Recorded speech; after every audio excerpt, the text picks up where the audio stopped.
yellow croaker. Ever heard of it? Me neither.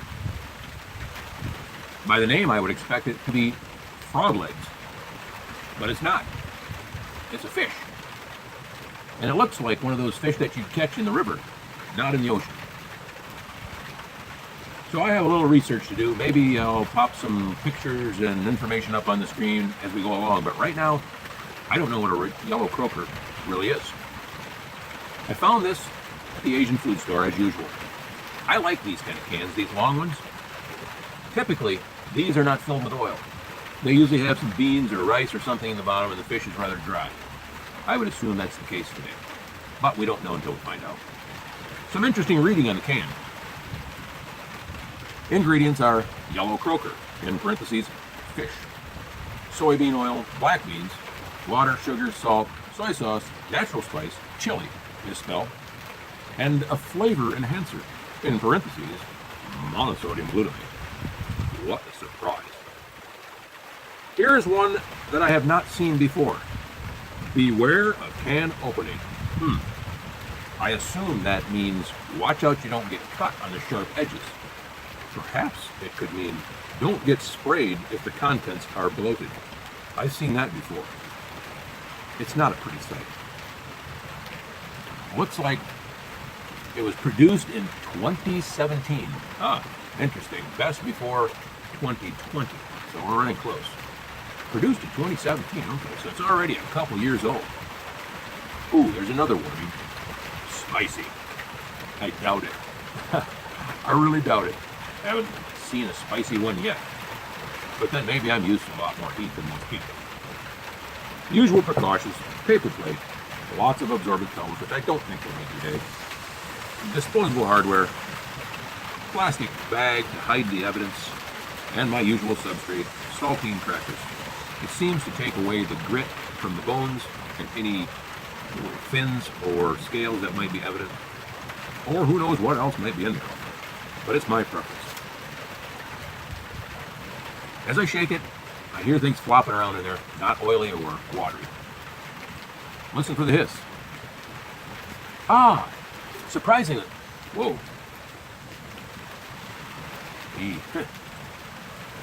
We did make the hiss. Air going in because now the can is bellied out. Boy, it stinks. This croaker may be something different than I'm expecting. Good leverage on the can opening. Oh my.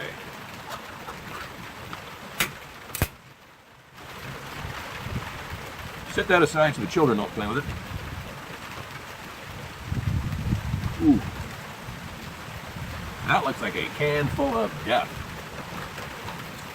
Ooh. That's kind of what I would expect to find if I went into one of them Egyptian tombs and found the remnants of a mummy. Wow, there is bones, there is tails, there is scales, there's all kind of grit. Looks like there's remnants from some insects in there. This could be an adventure. Well, let's explore.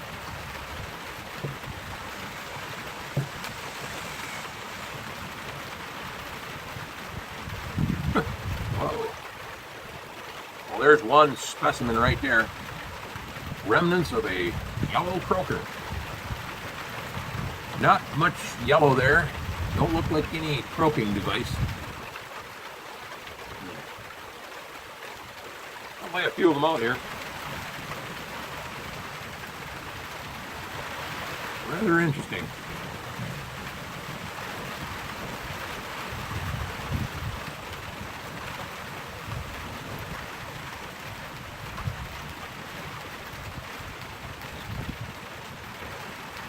All right, that's good enough.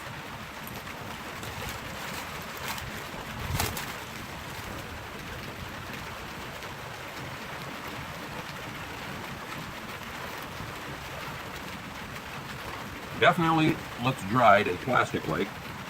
Lots of little hair-like bones sticking out. Not something that would raise the appetite of the average human being. But then again, I'm not the average human being. The more I smell it, the easier it is to accept. Here we go.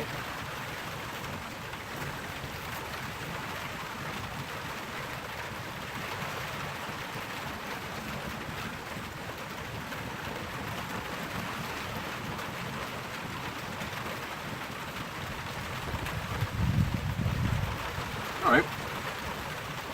Well, chewy like plastic, but I take back what I said on the spicy. I can actually taste a little burnt. That's the first time I've ever had any kind of canned fish that's had spicy on it. That actually was noticeably spicy. This stuff is pretty hot. Real chewy. Boy. It just looked like somebody chewed up a fish and spit it out, and it dried up on the sidewalk. Wouldn't you know, I'd walk by and see it. Well, let me go with this a little bit more adventurous specimen here. This one's got the whole tail. I'm not sure what went in there. Kind of a blackish material in there. I guess that would be the remnants of the internal organs. This would be a little more of a challenge.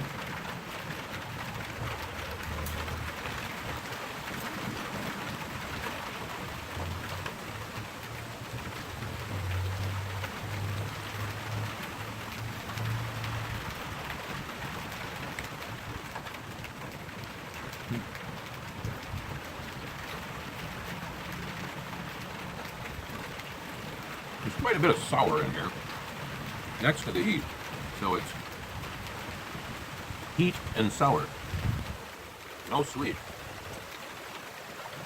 Monosodium glutamate has yet to kick in because it's not all that flavorful. Let's shovel down through the carcasses here and find the black bean substrate. There's a pile of black beans. Maybe I'll put one of them on a cracker.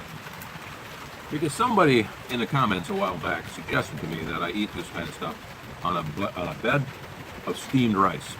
I assume that would soften the plastic texture and maybe add a little bit of buffer to the rough taste. Almost looks like blueberries on a cracker. Been sitting up in the sun too long.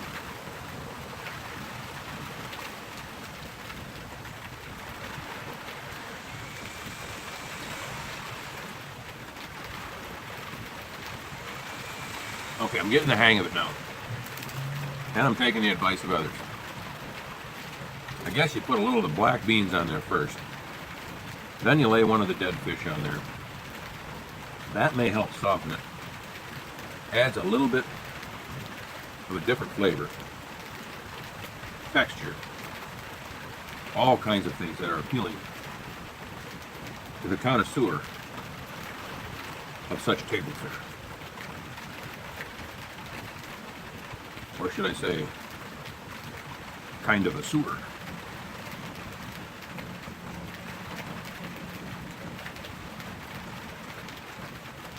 It's kind of like fish jerky.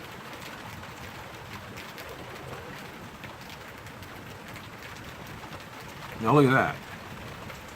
That looks pretty appetizing. No, maybe not. I guess you get numb to the smell after a while because after about 10 times, you can't smell it.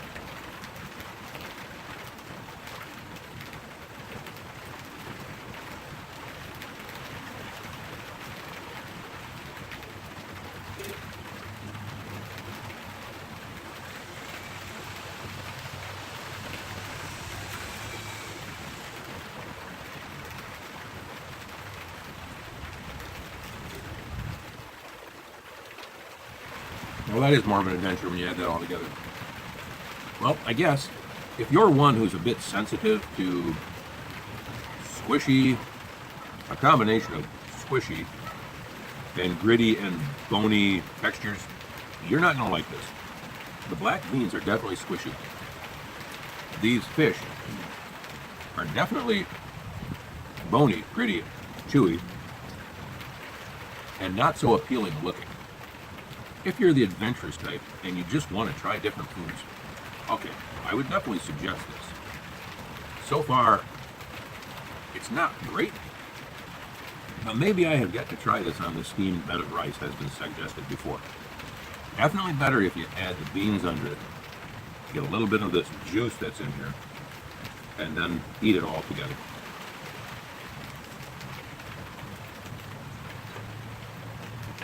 But if you ever want to scare somebody at Halloween, drop that into their trick-or-treat bag. Thanks for watching.